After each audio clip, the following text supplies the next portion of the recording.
Ils ont tué le mari d'Olga, et sa soif de sang est infinie. 945, Kiev.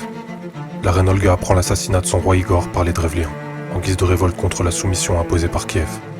Elle en frémit de colère. La haine s'empare entièrement d'elle, et sa vengeance sera terrible.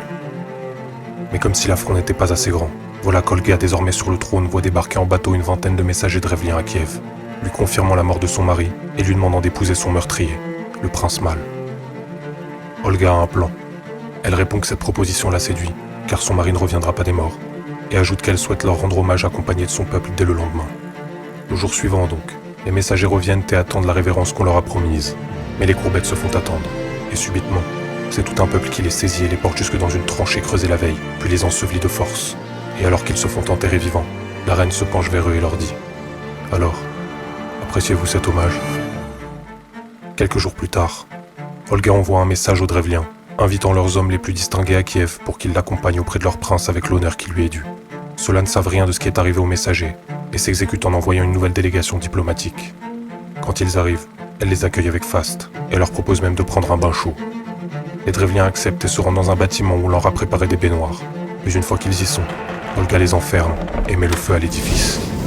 Des cris de terreur résonnent sans qu'elle ne regrette aucunement son geste. Non seulement ils ont tué Igor, mais ils ont voulu la marier de force à son meurtrier. Et maintenant il meurt. Mais sa soif de vengeance n'est pas encore assouvie.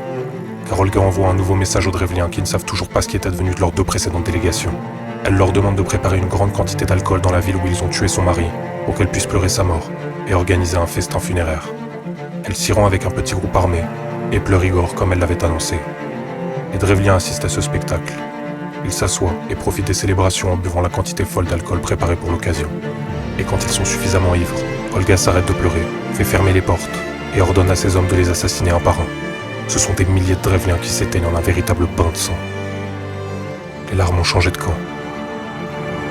Mais Olga n'est toujours pas satisfaite, consumée par la haine.